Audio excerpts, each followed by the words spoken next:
जो कल वीडियो पूरा वायरल हुआ जिसमें दो बहनों को जिस तरह से निर्वस्त्र करके उनको परेड किया गया, उससे पूरा देश की आत्मा झकझोर दी है उन वीडियोस ने। जब से मणिपुर की समस्या हुई है, प्रधानमंत्री जी चुप्पी साध के अपने कमरे में बैठे हैं। ये एक बहुत कमजोर नेता की निशानी है। पहली चीज तो मणिपुर के अंदर जिस तरह के हालात पिछले कुछ महीनों से बने हुए हैं और केंद्र सरकार खासकर प्रधानमंत्री जी ने इसके ऊपर कभी कुछ भी नहीं बोला, ये बहुत चिंताजनक है।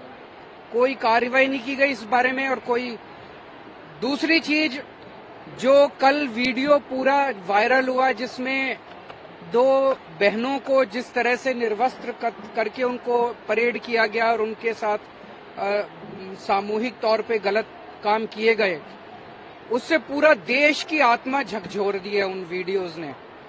पता चला कि वो वीडियो अभी के नहीं है, 2.5 महीने पहले के हैं और 2.5 महीने के अंदर वहां की सरकार ने इस बारे में कुछ भी नहीं किया। ये बेहद शर्मनाक है, ये क्रिमिनल है, ये आपराधिक मामला बनता है। मैं बेहद दुख के साथ मुझे कहना पड़ रहा है कि इसके लिए मणिपुर सरकार और केंद्र सरकार दोनों जिम्मेदार हैं।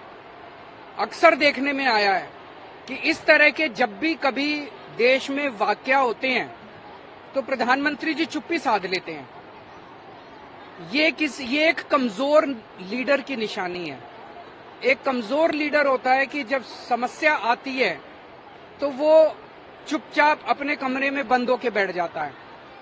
एक जो साहसिक और करेजस लीडर होता है, असली लीडर होता है, वो फ्रंट से काम करता है, फ्रंट पे आके काम करता है। जब कोई मुसीबत होती है तो फ्रंट पे दिखाई देता है नेता। ऐसा नहीं होता कि मुसीबत आने पे चुप्पी साध के और अपने कमरे के अंदर बंद होके बैठ जाओ।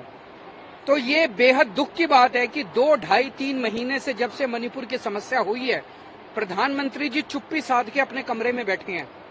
ये एक बहुत कमजोर नेता की निशानी है और बहुत दुख की बात है कि ऐसे सेंसिटिव टाइम के अंदर प्रधानमंत्री जी ने कोई कदम नहीं उठाया। अगर समय पे कदम उठाया होता तो हमारी इन बहनों के साथ ऐसा अन्याय नहीं होता। दूसरा, मणिपुर के सीएम का ये बयान अभी मैं थोड़ी देर पहले देख रहा था कि ये एक घटना थोड़ी है, ऐसी तो बहुत घटनाएं घटी हैं। इसका मतलब तो पता नहीं कितनी बहनों के साथ ऐसा हुआ है मणिपुर के अंदर।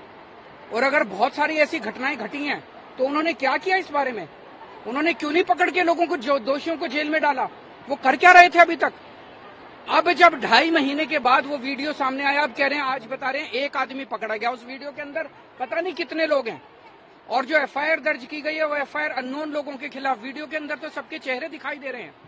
तो ये सरकार की बिल्कुल क्रिमिनल, जो भी कह लीजिए, कॉन्स्पिरेसी, नेग्लिजेंस, उसके अंदर कल्यूजन, जो भी कह लीजिए, लेकिन पूरे देश की आत्मा को इस इंसिडेंट ने झकझोर दिया। मेरा सबसे पहला है कि मणिपुर के अंदर शांति बहाल की जाए, जैसे भी की जाए, जिस भी तरीके से शांति बहाल की जाए। ये एक ऐसा सेंसिटिव मामला है जिसमें मैं कोई राजनीति नहीं करना चाहूंगा, लेकिन कुछ भी करके प्रधानमंत्री जी को सामने आना पड़ेगा।